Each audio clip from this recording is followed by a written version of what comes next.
नाजरीन आदाब, मैं रिदा खानम आपका खैर मकदम करती हूँ सियासत टीवी के special programme review of newspaper में। सियासत टीवी आपके लिए लेकर आया है एक अखबार से रिलेटेड एक प्रोग्राम जिसमें हम आपको आज के अखबारात की अहम खबरों के बारे में बताएंगे, जिसमें लोकल, नेशनल और इंटरनेशनल खबरों पर डिस्कशन करेंगे और आपको अहम खबरों की जानकारी भी देंगे। हम इस प्रोग्राम में हर ज़रूरी खबर पर रोशनी डालेंगे, चाहे वो लोकल हो, नेशनल हो या फिर इंटरनेशनल।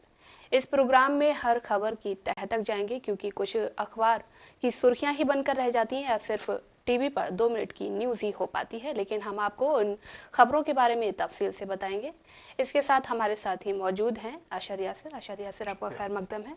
तो सबसे पहले हम लोकल न्यूज़ की बात करें तो लोकल में इस वक्त सबसे ज़्यादा जो फ्रंट पेज पर जो न्यूज़ दी गई है वो है कि मुख्यमंत्री रेवंत रेड्डी ने ऐलान किया है कि तालाबों और झीलों पर जो अतिक्रमण है उसको हटाया जाएगा और उसके लिए उन्होंने सख्त चेतावनी भी दी है। उन्होंने कहा है चाहे कोई भी बड़े लोग हों, ले उनके खिलाफ उसको एक्शन लिया जाएगा और उस पर अतिक्रमण जो भी जिसने भी बनाया है उसको हटाया जाएगा। और उन्होंने इसी के साथ उन्होंने एक समिति का भी गठन किया है। उन्होंने कहा है कि जिस तरह से ये हाइड्रा काम कर रहा है उसी तरह से ज़िलों में भी इसी तरह से एक समिति का गठन किया जाएगा और उस पर भी एक्शन लिया जाएगा।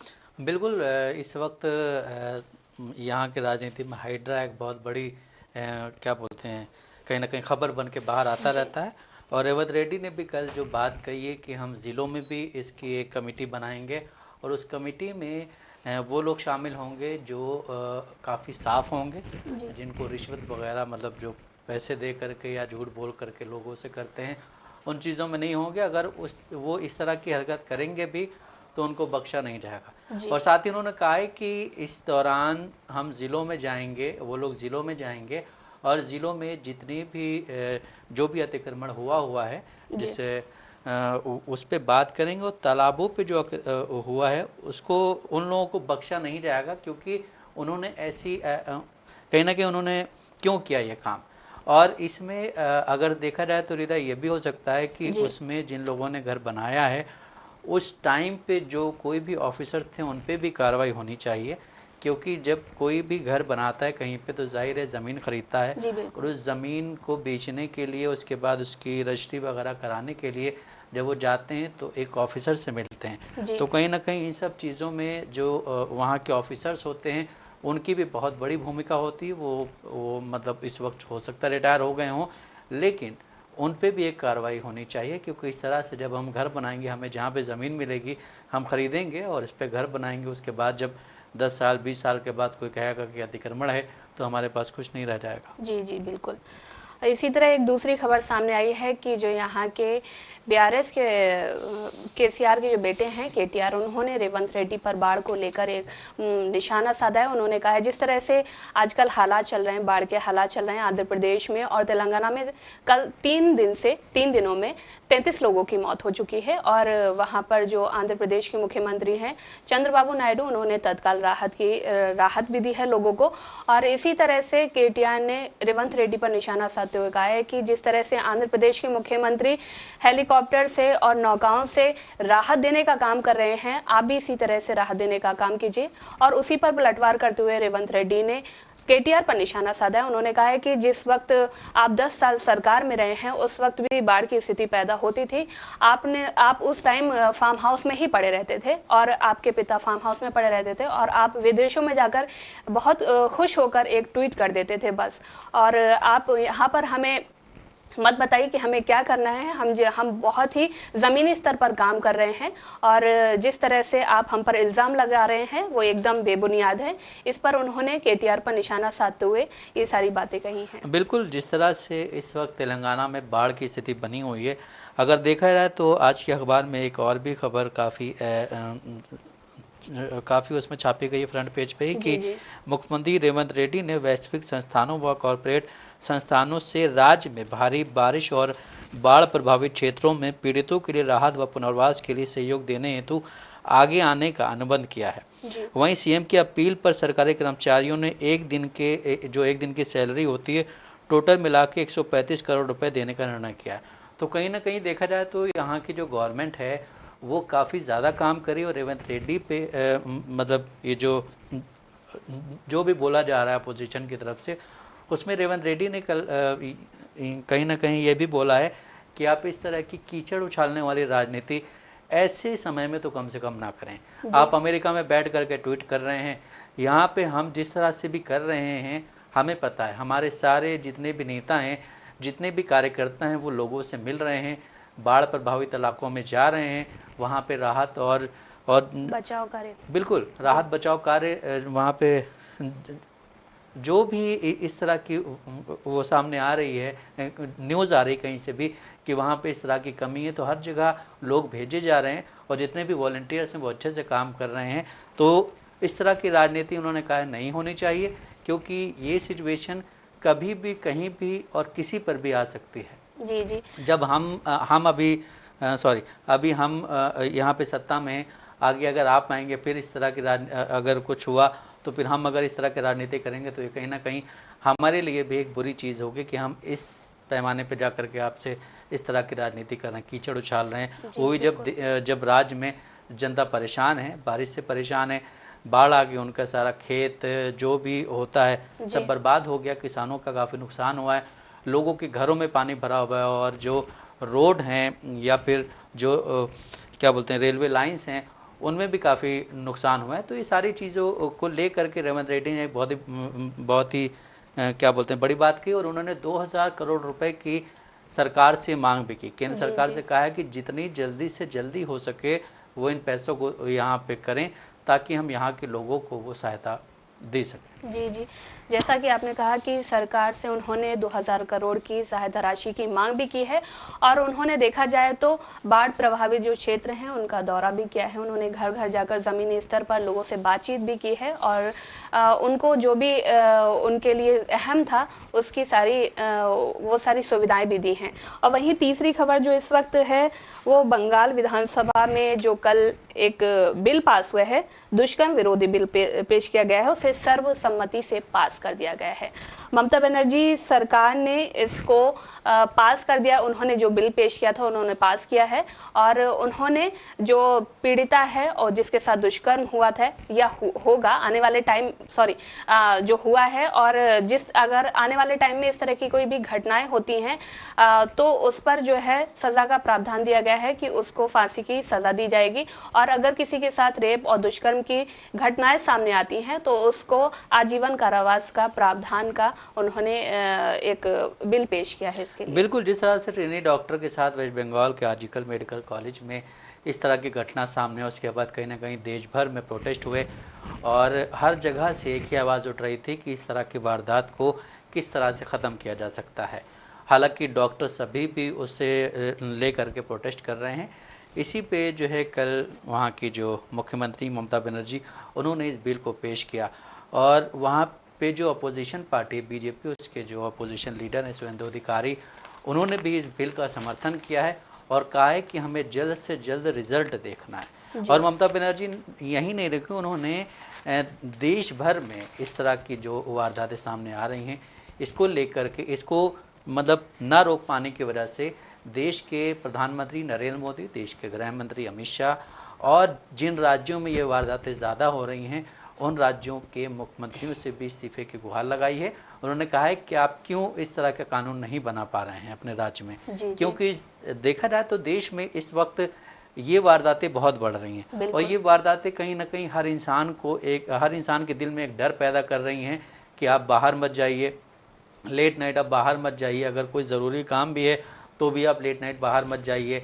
और हम ये भी देखते हैं कि कभी कभी ऐसा होता है कि लोग ऑनलाइन कुछ सामान मंगा लेते हैं और उसके बाद वो जो सामान देने आने वाला आता है बंदा, उसका भी कोई भरोसा नहीं होता डिलीवरी बॉय का कि वो आपके साथ क्या कर जाए। तो इस तरह के अगर कानून बनेंगे तो इन चीज़ों पे कहीं ना कहीं एक रोक लगेगी और लोगों में एक डर पैदा होगा। जिस तरह से ममता बनर्जी पे हर प्रदेश के मुख्यमंत्री और जहाँ जहाँ भी बीजेपी के लीडर्स हैं या फिर कांग्रेस भी है, कांग्रेस ने भी बोला है इस चीज़ पे कि वहाँ पे कानून, वहाँ के जो मुख्यमंत्री हैं वो लेडी मुख्यमंत्री हैं, वो खुद महिला हैं और उनके राज्य में इस तरह की वारदात सामने आई है। तो कल जब उन्होंने इस बिल को पेश किया है तो देश में कहीं ना कहीं एक अच्छा संदेश गया है, और इस बिल को जितनी जल्दी पास किया जाए उतना ही आम हम सब लोगों के लिए काफ़ी अच्छा रहेगा कि इस तरह की वारदातें और सामने ना आए। और इस पे जिस तरह से उन्होंने बोला है कल कि देश के मुख्यमंत्री ये देश के जो है गृह मंत्री, प्रधानमंत्री और राज्यों के जो मुख्यमंत्री हैं उन सबको इस पे कड़ा रुख अपनाना चाहिए, उन सबको इस्तीफ़ा देना चाहिए, क्योंकि उन्होंने अपने राज्यों में, या अगर देश के प्रधानमंत्री और गृह मंत्री की बात करें तो उन्होंने कोई किसी ऐसे कानून पे बात नहीं की। जी बिल्कुल। वहीं अगर इस चीज़ में देखा जाए तो उत्तर प्रदेश के जो मुख्यमंत्री योगी आदित्यनाथ, वो जब ऐसी कोई वारदात पेश आती है और उसमें एक ख़ास तबके का अगर नाम आता है तो उसका घर गिरा देते हैं, लेकिन उस पर कोई ठोस कानून नहीं बन पाया है। तो इस वजह से जिस तरह से ममता बनर्जी ने ये कानून मतलब लाई हैं ये, तो ये काफ़ी महत्वपूर्ण है और काफ़ी अच्छा है अगर ये जितनी जल्दी से जल्दी इसको लागू किया जाए। जी जी, जैसा कि आपने बोला, हालांकि कल ममता सरकार ने ये प्रावधान रखते हुए कहा है कि हमारे पश्चिम बंगाल में 88 फास्ट ट्रैक कोर्ट हैं और 52 विशेष अदालतें हैं, और इनमें 3 लाख से ज़्यादा मामले दर्ज हैं। उनमें से 3,11,000 कुछ केस पर जो है सुनवाई हो चुकी है, निपटारा हो चुका है, और 7,000 मामले लंबित हैं। उन्होंने ये भी बोला है, बोला है कि जो मामले लंबित हैं उन पर भी जल्द से जल्द कार्रवाई की जाएगी, उसको निपटारा करने की कोशिश की जाएगी।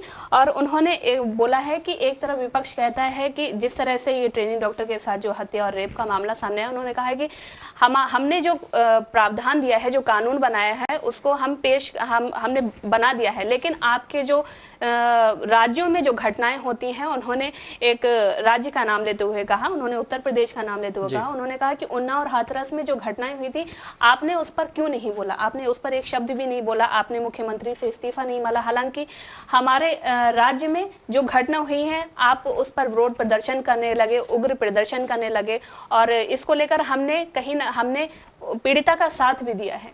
बिल्कुल, जिस तरह से वहाँ पे डॉक्टरों ने प्रदर्शन किया, कहा जा रहा है कि वो डॉक्टर्स थे, लेकिन कहीं से भी वो डॉक्टर्स नहीं लग रहे थे, क्योंकि जिस तरह से वो पत्थर फेंक रहे थे एक दूसरे पे, जिस तरह से वहाँ की जो पुलिस थी वो मतलब उसको काफ़ी नुकसान हुआ, चोटें आई हैं। और उसके बाद बीजेपी ने एक दिन के बंद का आह्वान किया था।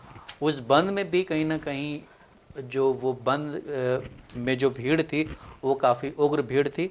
अगर देखा जाए तो ममता बनर्जी को उनको जो है चिन्हित करके, मतलब उनकी पहचान करके उनका मतलब उनके घर को बुलडोज़र से गिरा देना चाहिए। अगर आप जैसा आप यूपी की बात करें कि यूपी के मुख्यमंत्री के खिलाफ ऐसा कुछ नहीं हुआ है, तो अगर हम इस तरह से न्याय की मांग करते हैं तो जिन लोगों ने उग्र प्रदर्शन किया था उनके घरों को गिरा देना चाहिए बुलडोज़र से। जी। फिर जब आपके घरों को जब ये होगा इस तरह का काम तो आपको बुरा लगेगा। उसी तरह से जिस तरह आपने बोला अभी कि उत्तर प्रदेश में 2-3 हादसे हुए, उसमें किसी ने आवाज़ नहीं उठाई। वहीं अभी अगर देखा जाए तो बीजेपी जो IT सेल के 3 लोग थे, उनमें से 2 लोगों को छोड़ दिया गया है, सिर्फ 7 महीने के बाद उनको छोड़ दिया गया है। इस पे भी मुख्यमंत्री से किसी ने सवाल नहीं पूछा है, हालांकि वहाँ की अपोजिशन है, उसको सवाल पूछना चाहिए। लेकिन इस तरह की वारदात को सिर्फ पश्चिम बंगाल में ही इतना ज़्यादा वो बनाया गया है। इसी में चाहे देश की राष्ट्रपति हुई या उपराष्ट्रपति हुई या प्रधानमंत्री या गृह मंत्री हों, हर एक ने इस केस में बोला है, अपनी बात रखी है। लेकिन पश्चिम बंगाल के अलावा भी देश के कई कोनों में इस तरह की वारदातें सामने आई हैं, लेकिन वहाँ पे किसी ने कुछ नहीं बोला है। क्यों नहीं बोला है उसका रीज़न आपको पता है। इस तरह की वारदात अगर कोई पेश आती तो उसमें जितने भी मतलब वो हैं पार्टीज़ हैं यहाँ के, उन सबको एक होकर के एक ऐसा कानून बनाना चाहिए और एक क्या बोलते हैं सर्वसम्मति से एक कानून पेश कीजिए, एक सर्वदलीय बैठक बुलाइए, उस बैठक में ये बात कहिए कि एक दूसरे पे पॉलिटिक्स करने का क्या फ़ायदा। जी। आप देश के लिए काम करें, आप देश में एक ऐसा कानून लेके आएँ जिससे इन चीज़ों पे लगाम लग सके। जिस तरह से ममता बनर्जी ने ये प्रावधान रखा हुआ है, ये जो बिल बनाया है, उस तरह से हम देखते हैं कि पूरे राज्यों में इस तरह के बिल पेश किए जाने चाहिए, इस तरह का प्रावधान रखना चाहिए। हमारे देश के जितने भी राज्य हैं और ख़ासकर जो बड़े राज्य हैं, चाहे वो उत्तर प्रदेश है, मध्य प्रदेश है, महाराष्ट्र है, राजस्थान है, इन सब जगहों से बहुत ज़्यादा केस सामने आते हैं। इन जगहों पे मतलब इन चीज़ों को पारित करना चाहिए। असम में जिस तरह से असम के मुख्यमंत्री हमेशा मुसलमानों को लेकर के कुछ न कुछ बोलते रहते हैं, हेमंत बिस्वा शर्मा, उनको भी अपने गिरेबान में झांकना चाहिए और इस तरह का कानून लेके आना चाहिए। जिस तरह से जुम्मे की नमाज की छुट्टी नहीं दे रहे हैं, मुस्लिमों की आबादी बढ़ रही है, उस पर वो इतनी चिंता जाहिर करते हैं, इस पर भी आप बात कीजिए, इस पर भी आप एक ठोस लेके आइए कानून, ताकि वहाँ की जो महिलाएं हैं उनको जो है न्याय मिल सके। और इसी बीच एक खबर और आई थी कि कल असम में कुछ लोगों को डिटेंशन सेंटर भेजा गया था। उनके जो परिवार वाले थे वो इतना रो रहे थे, लेकिन एक पुलिस की गाड़ी की तरह एक बड़ी सी बस आती है, वो उनको डिटेंशन सेंटर लेके चली जाती है। आप मुसलमानों पे इतना बोलते हैं, लेकिन आप अपने राज्य में जब किसी महिला के साथ इस तरह की घटना होती है तो आप कुछ नहीं बोलते हैं आप कोई ऐसा कानून लेके नहीं आते हैं। देश के जितने भी मुख्यमंत्री, चाहे वो जहाँ के भी हों, चाहे वो बीजेपी राज के हों या ना हो, बीजेपी वहाँ पे सत्ता में हो ना हो, लेकिन हर एक मुख्यमंत्री को इस तरह की एक क्या बोलते हैं कानून बनानी चाहिए और कमेटी बनानी चाहिए जो फ़ौरन से फ़ौरन इन चीज़ों पे एक्शन ले सके। जी जी। हालांकि देखा जाए तो ममता बनर्जी ने कल कहा था कि आप उन्नाव और हाथरस का जिक्र क्यों नहीं करते, आप उस पर कोई एक्शन क्यों नहीं लेते, क्योंकि आपके उसमें जो मुलविस हैं जो लोग, वो आपके पार्टी के लोग हैं, इसीलिए शायद आप उस तरह से कार्रवाई नहीं करना चाहते। उन्होंने एक बात और कही कि हर दिन 90 रेप केस दर्ज किए जाते हैं, जो दर्ज किए जाते हैं ये उसका डेटा है, और कई रेप केस ऐसे होते हैं जिसको दर्ज ही नहीं किया जाता। पिछले दिनों एक खबर आई थी कि यूपी के मथुरा में एक रेप केस हुआ था, उसमें जो पीड़िता थी वो पुलिस स्टेशन गई थी केस को दर्ज कराने के लिए, हालांकि वहां पर पुलिस ने उसको नकार दिया, उन्होंने उसका केस दर्ज नहीं किया। उसके अगले ही दिन पीड़िता ने आकर घर पर फांसी लगा ली।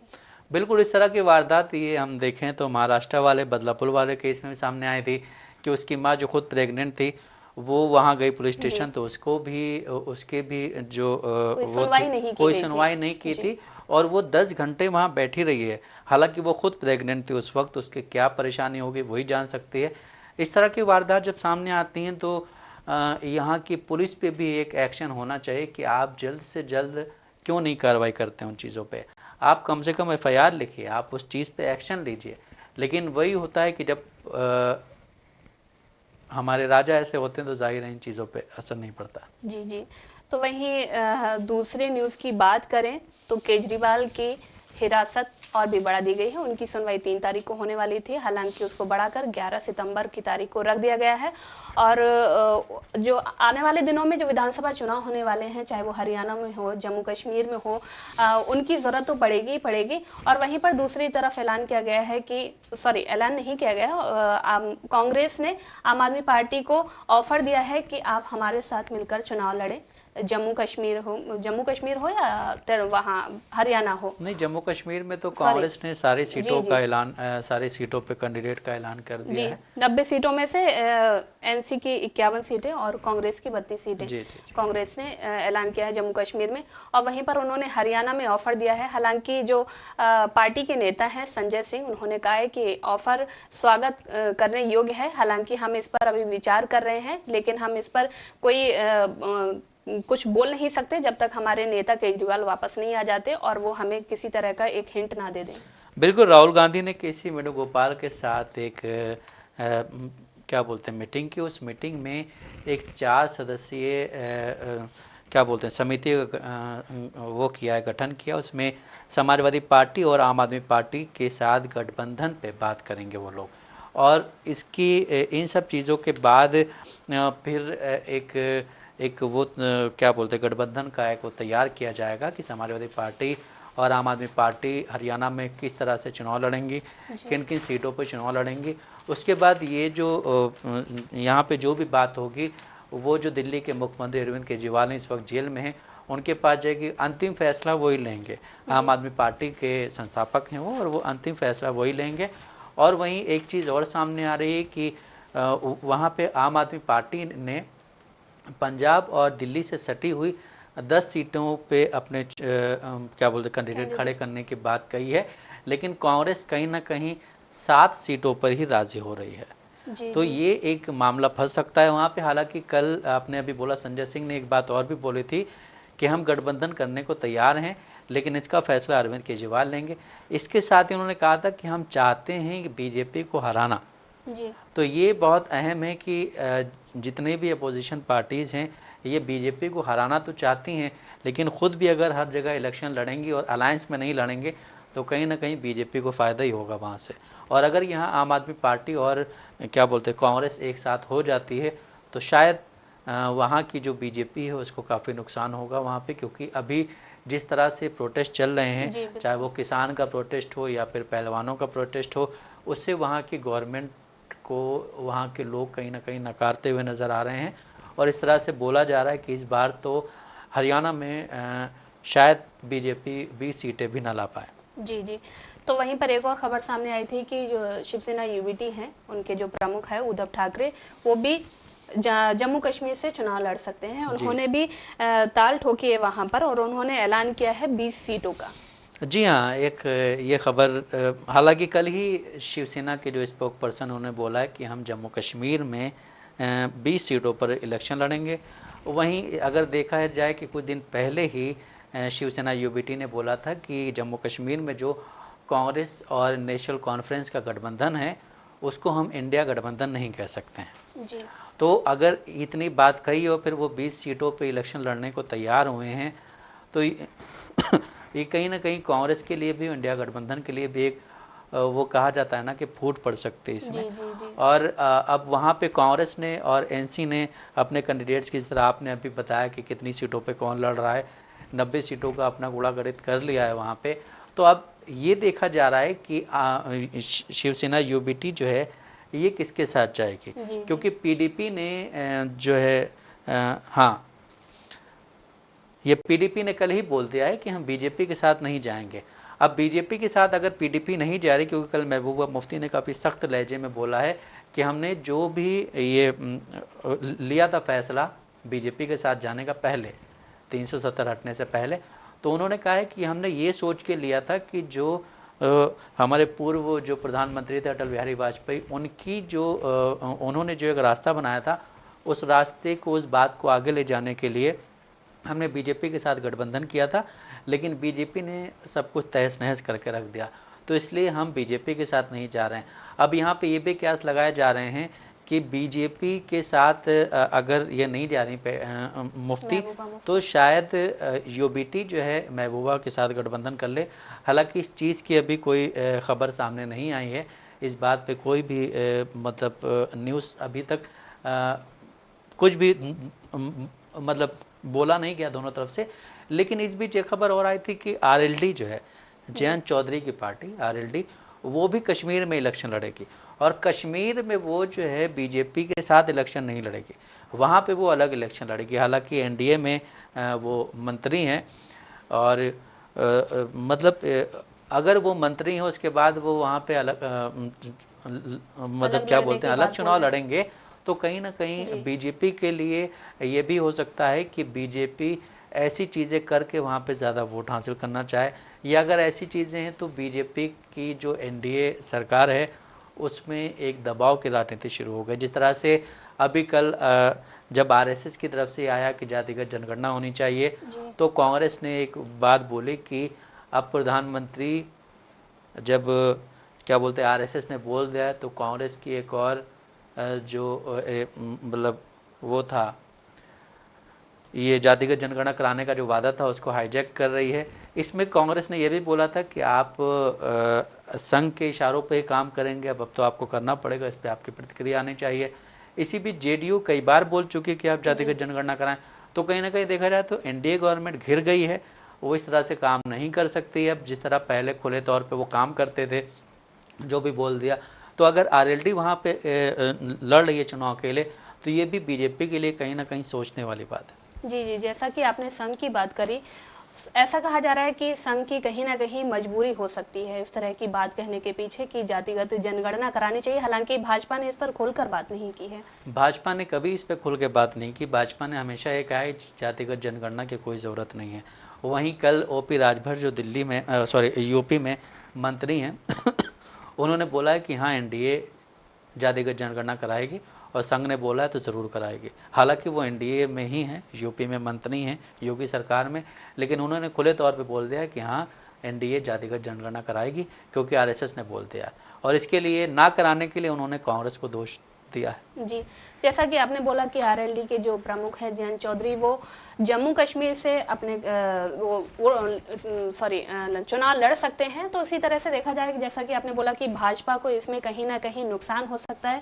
तो अगर दूसरी तरफ देखा जाए तो यूबीटी के जो उद्धव ठाकरे हैं वो भी चुनाव लड़ने की बात बोल रहे हैं। उन्होंने 20 सीटों पर बोला है कि हम चुनाव लड़ेंगे, और वहीं पर 91 सीट पर एनसी लड़ेगी और 51 सीटों पर एनसी लड़ेगी और 32 सीटों पर कांग्रेस लड़ेगी। तो कहीं ना कहीं देखा जाए तो इसमें इंडिया गठबंधन को भी नुकसान पहुंच सकता है। बिल्कुल इंडिया गठबंधन को नुकसान पहुंच सकता है, और इंडिया गठबंधन के लिए हालांकि यूबीटी को इंडिया गठबंधन में आना चाहिए, वहाँ पे जो एनसी और कांग्रेस का गठबंधन है, उसी के साथ पीडीपी को भी एक क्या बोलते हैं, एक मजबूरी के तहत भी आना चाहिए। हालांकि पीडीपी ने पहले बोला भी था कि हम उनका समर्थन कर सकते हैं, लेकिन हमारे कुछ शर्तें हैं। तो ये जब इस तरह की चीज़ें सामने आती हैं तो उससे बीजेपी को मज़े आते हैं, क्योंकि बीजेपी इन चीज़ों को देखना चाहती है। तोड़ फोड़ की राजनीति जो है वो चाहे पार्टी में हो या किसी घर गिराना हो, उस तरह की राजनीति में वो महारत हासिल किए हुए, जिस तरह से इस वक्त देश के हालात हैं, हिंदुओं और मुसलमानों में जो एक भाईचारगी थी वो ख़त्म हो गई है। उन चीज़ों को ले करके वो जितने खुश हैं, हर एक मुख्यमंत्री इस तरह का बयान देता है जिससे हिंदू मुस्लिम जो भाईचारगी है वो ख़त्म हो। जिस तरह से लिंचिंग होती है उस पर देश के प्रधानमंत्री कुछ नहीं बोलते हैं। वहीं जब देश के प्रधानमंत्री किसी और देश में जाते हैं तो वहाँ मस्जिद में जाते हैं, वहाँ मस्जिद में लोगों से मिलते हैं। अभी कल भी वो गए हुए हैं, मस्जिद में गए, वहाँ की बड़ी जो मस्जिद है, खूबसूरत मस्जिद है, वहाँ गए, लोगों से मिले। बीजेपी की पॉलिटिक्स हमेशा तोड़ फोड़ की रही है। हालांकि बीजेपी कहती है कांग्रेस की तोड़ फोड़ की रही, लेकिन जब से देखा जा रहा है, चाहे पढ़ रहे हैं आप, तो बीजेपी ने हमेशा तोड़ फोड़ की है। जिस तरह से देश के प्रधानमंत्री यहाँ भी आकर के लिंचिंग होती है, किसी का घर गिराया जाता है, इस पे कुछ भी नहीं बोलते हैं। अब अगर देखा जाए तो मणिपुर में भी एक ऐसा हादसा हुआ है जिसमें ड्रोन से बम फेंके गए हैं। उस पर मणिपुर के मुख्यमंत्री ने बोला है कि ये मतलब कहीं से भी बर्दाश्त करने लायक नहीं, और ये जो है क्या बोलते हैं, एक आतंकवादी कृत्य बताया इसको। और उसी के साथ एक खबर और भी है वहाँ से कि वहाँ के जो मुख्यमंत्री हैं एन बीरेन सिंह, उनके जो दामाद हैं और वो क्या बोलते हैं वहाँ से विधायक भी हैं, राजकुमार इमो सिंह, उन्होंने होम मिनिस्टर को एक ख़त लिखा। उसमें कहा है कि यहाँ पे जो आपके केंद्रीय सुरक्षा बल है इनको आप वापस बुला लें, क्योंकि ये यहाँ पे शांति बहाल नहीं कर पा रहे हैं। तो कहीं ना कहीं वहाँ से भी एक जब ऐसा लेटर आएगा तो सरकार का दिमाग जागेगा, शायद वो वहाँ पे शांति बहाल कर सके। जी जी, जैसा कि आपने मणिपुर का जिक्र किया, हालांकि ड्रोन से जो हमला हुआ है वो बहुत ही निंदनीय है और बहुत ही भयभीत करने वाला हमला है, क्योंकि इस तरह के हमले सिर्फ एक जो महायुद्ध होते हैं उन युद्धों में यूज़ किया जाता है। जैसा कि यूएस में सबसे पहले यूएस ही इस तरह के युद्ध में ड्रोन हमले यूज़ करता है, और यूक्रेन और जो अभी रशिया का युद्ध चल रहा है इस तरह से। और इजराइल और हमास में चल रहा है। सरकार ने ये बोला है कि जिस तरह से ये ड्रोन हमला हुआ है ये पहले से कहीं ना कहीं बहुत पहले से साजिश करी जा रही थी, क्योंकि 1 साल हो गया जो मणिपुर में जो हिंसा फैली हुई थी, और वो जिस तरह से जो रविवार को जो हमला हुआ है उसमें 2 लोग मारे गए, 12 लोग घायल हुए हैं। तो वो बहुत ही एक भयभीत करने वाली बात है और कहीं ना कहीं एक डर का माहौल पैदा करने वाली बात है। तो इसी के साथ जैसा कि आपने देखा कि हमने आपको न्यूज़पेपर के ज़रिए हम खबरों से रूबरू कराया। ऐसे ही ज़रूरी खबरों से रूबरू होने के लिए हमारे साथ इस प्रोग्राम से जुड़े रहें, और अगर आपकी इस प्रोग्राम से रिलेटेड कोई भी राय है तो हमें कमेंट बॉक्स में ज़रूर लिखें। इसी के साथ हमें और हमारे साथी अशर यासिर को दें इजाज़त। अल्लाह हाफिज़।